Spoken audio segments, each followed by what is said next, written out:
All right, good afternoon, everybody. What's going on? It's your girl Tiffany coming through here live in effect. So on this beautiful afternoon on November the 1st, on the Wednesday, this on November the 1st on a Wednesday, 2023. Today's subject is going to be dealing with Black Catholic history. So the month of November is Black Catholic history. And I'm going to share some information on why that is. But before I get started, please make sure you like and subscribe to the channel, hit the notification bell, share the channel, and check out all the previous videos that's on this channel. All right. So let's go ahead and let's get started into the information of why did Black Catholic history come into existence? How did the concept come about? And let's talk about Black Catholicism, right? Not only just in the United States, but throughout the diaspora. All right. So I got some read materials I want to share with y'all as well. So let's go into the history about Black Catholic history. All right. So this information can be found on the cultural.catholic.edu. Cultural.catholic.edu, which is cultural engagement. So now right here, this is a video that is called Black Faith Matters. All right. So this video is located and based out of New Orleans. There's a gentleman in this video who talks about his history growing up in New Orleans and growing up in the Catholic household, and he shows the historical Black Catholic Church over there in the area. So it's pretty significant. It's very important. So I think that you guys should go ahead and check it out on YouTube. It's called Black Face Matter, and under the YouTube channel is Spirit Juice. That's the name of the channel, Spirit Juice. So you can subscribe to that channel and you can check out this video for yourself.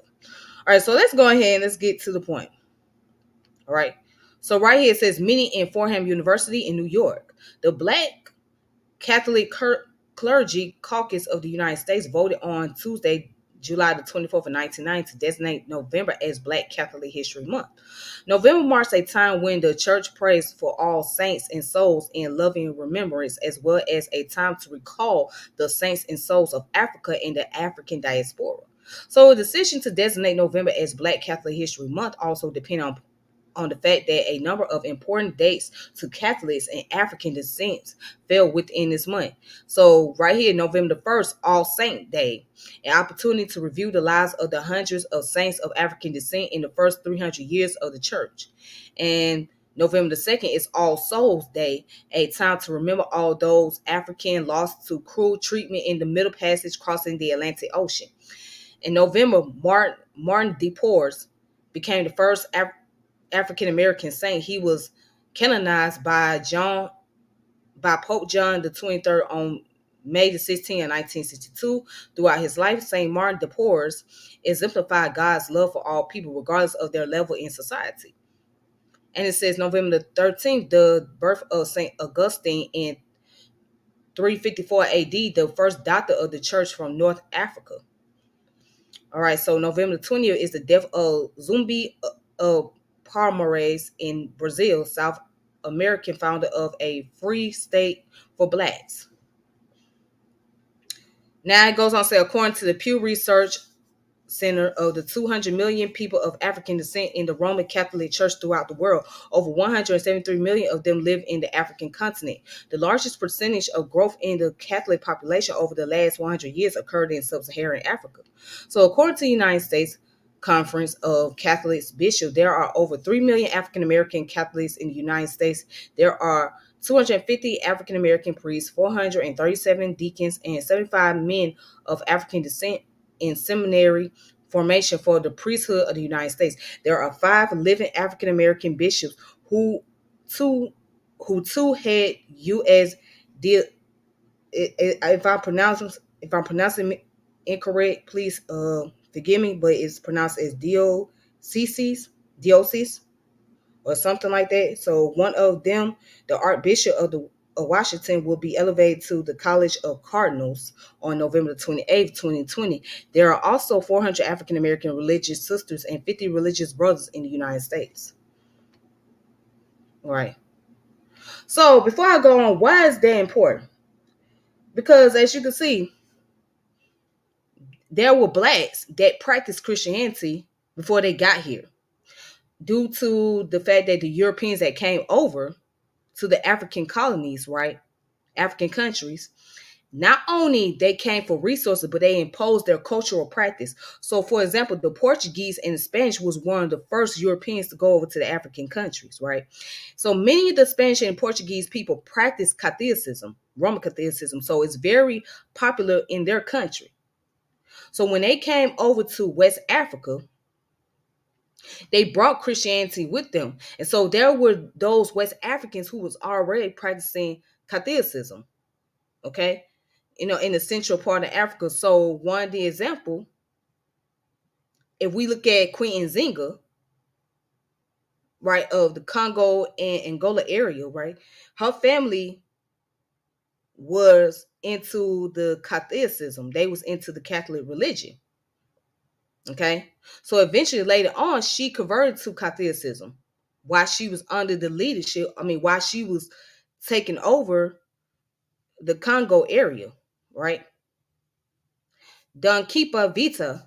Dunkimpa Vita is another one. She was from the Congo.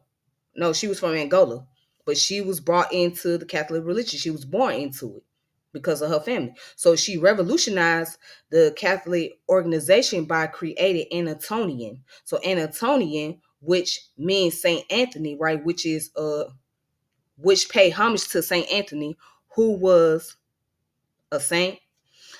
All right. So it paid homage to him. So she created a religion out of his name to pay homage, but also it was one of the first black movement in Africa at that time period. All right. Her philosophy was that Jesus was black and Jesus came from the Congo area. So she died at a very young age, at the age of 22. All right. Now, let's go and let's look up some more information. Let's see what the wiki source say. So some of you guys want to argue that wiki don't have reliable sources. In some cases they don't, but at the same time, there is reliable sources. If you look at the bottom of the page, there is a reference page, right? And external links where you can go click on those icons and find all different information. Whatever information you're looking for, you can discover it for yourself. All right. So let's go into the Black Catholicism. Okay.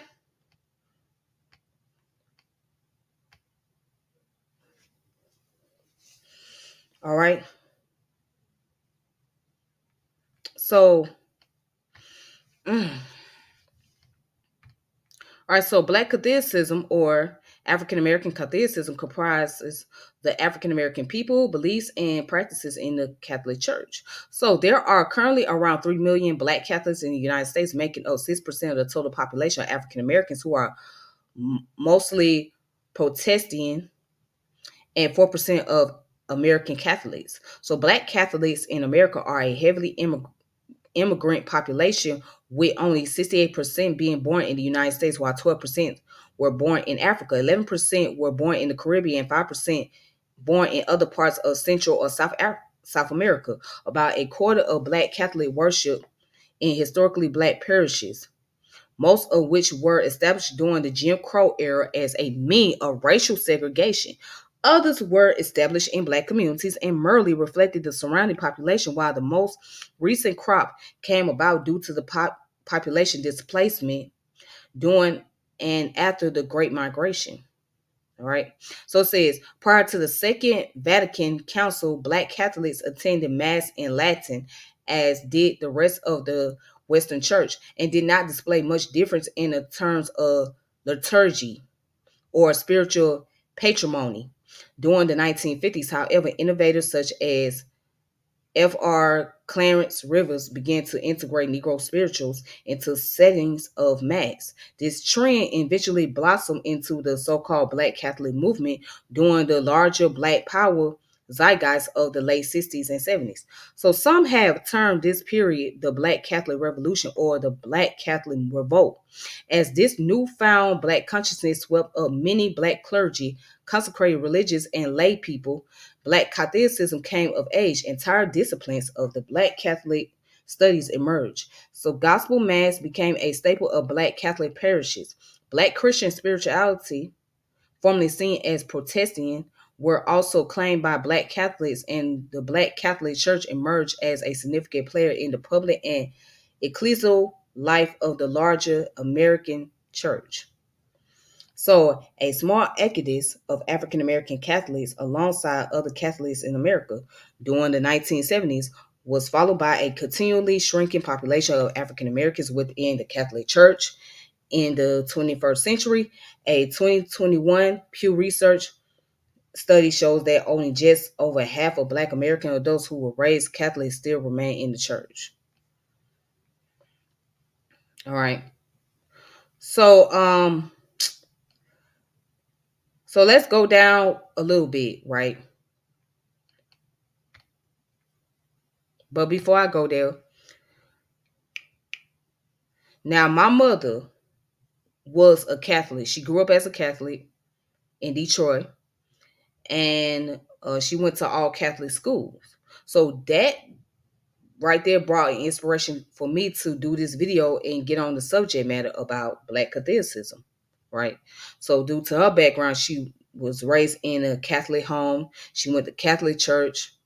She went to the private school system, etc., until she got older and decided to convert into Islam. Then when she left Islam, she also converted to being a Seventh-day Adventist or Adventist, if that's what you call them, right? So she converted back into Christianity, okay?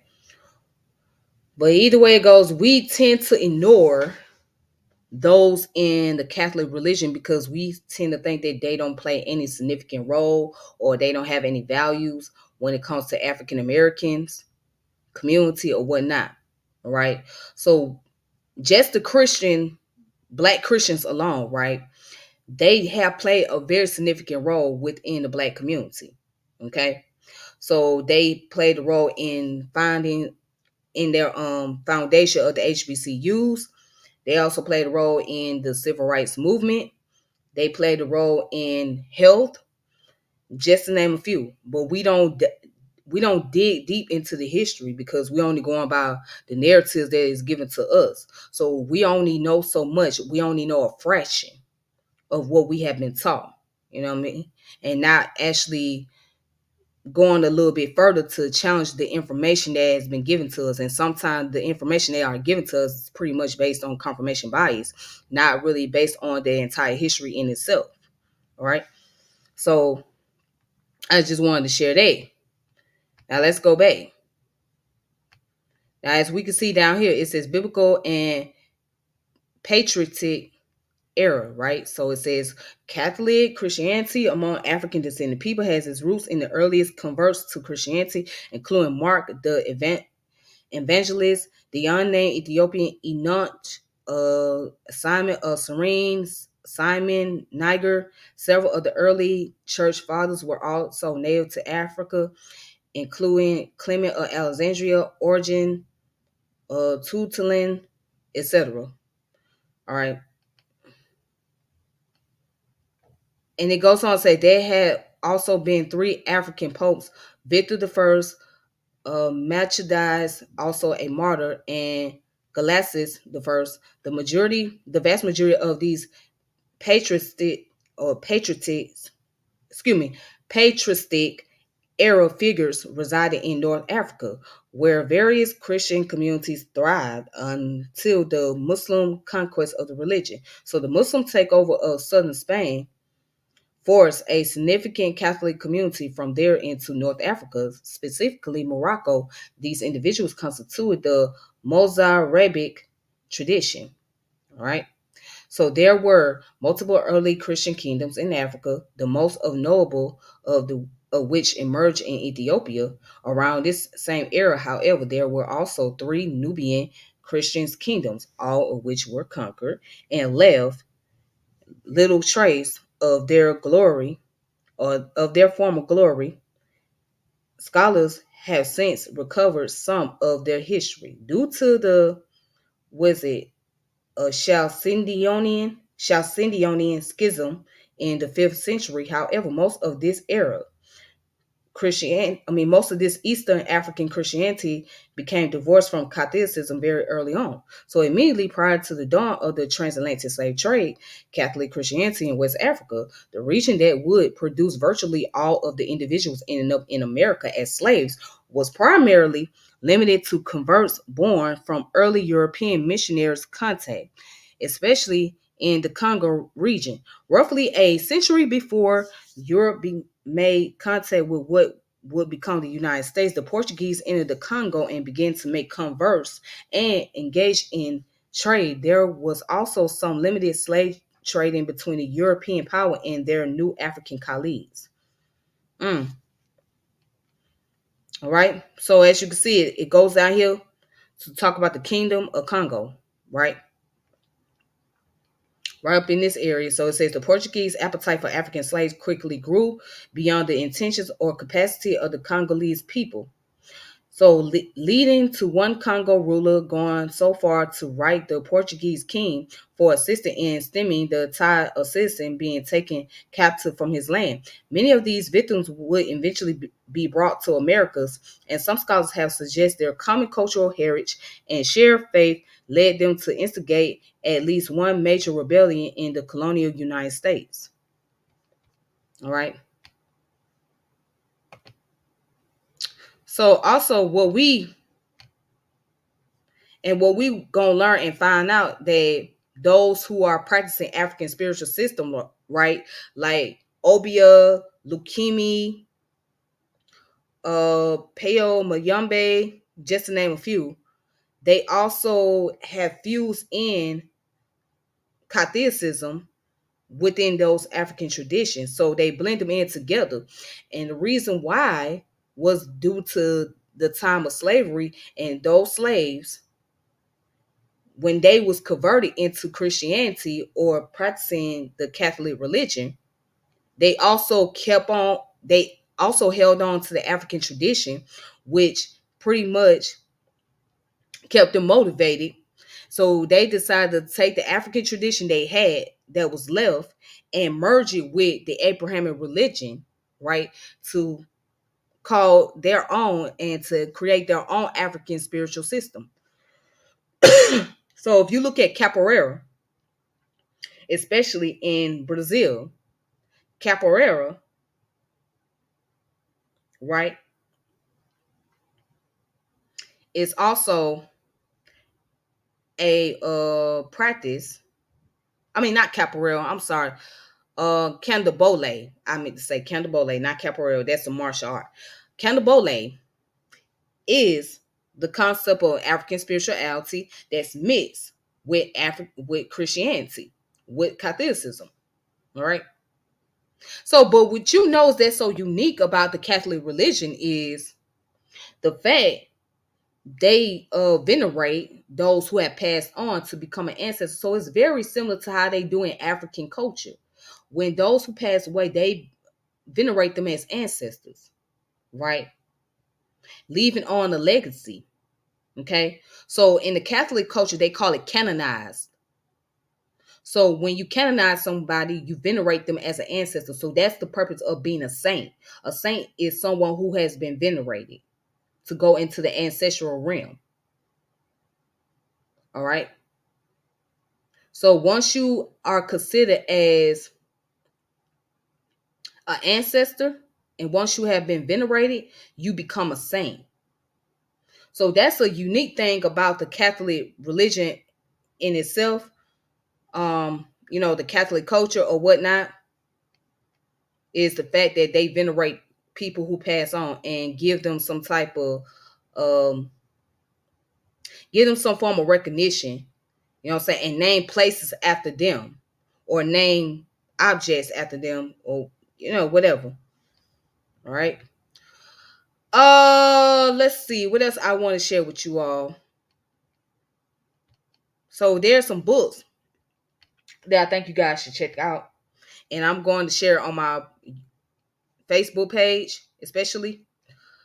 So to for those of you that are interested.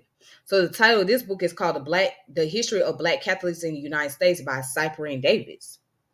So Cyprian Davis was a Catholic himself. He was a black priest, and he wrote numerous books about African American and the Catholic religion. Okay. So this is one of the books right here, which is called The History of Black Catholics in the United States. So if you guys want to check this book out, you can. You can go on archive.org. You can check out this book. It's nothing more than an online library. You can borrow the book for an hour. You can borrow it for 2 weeks, depending on you guys' preference. So here it is. Okay. All right. So the history of Black Catholics in the United States.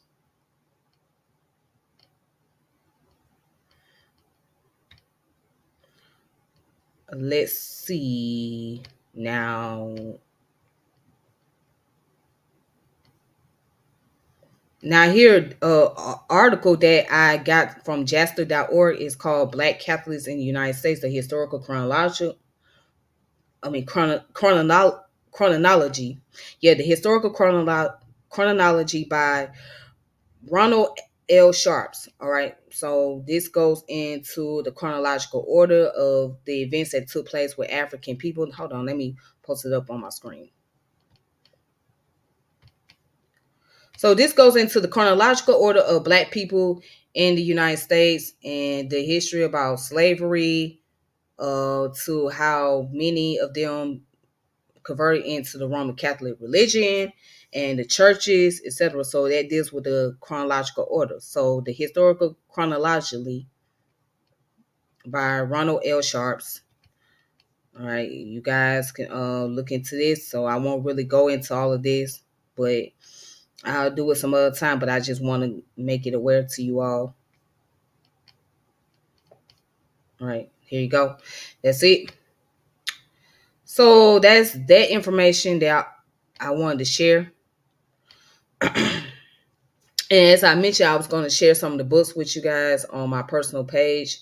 So for those of you that follow me on Facebook account, I actually have 3 Facebook accounts, but my main one is my name, and then my second one is Golden Wisdom. So you guys can follow me, Golden Wisdom, on Facebook, so you can see the information I posted. You can also follow me at Tiffany L. French. That's my Facebook page as well. All right. So that's where I'm going to be posting a lot of information. Okay. But anyways, that's all I wanted to share with you all on this afternoon. Let me see who's this in the chat. Hello there, sir. How you doing? It's been a minute. I appreciate you coming through. Thank you. Anyways, y'all have a good evening and y'all be safe. Peace.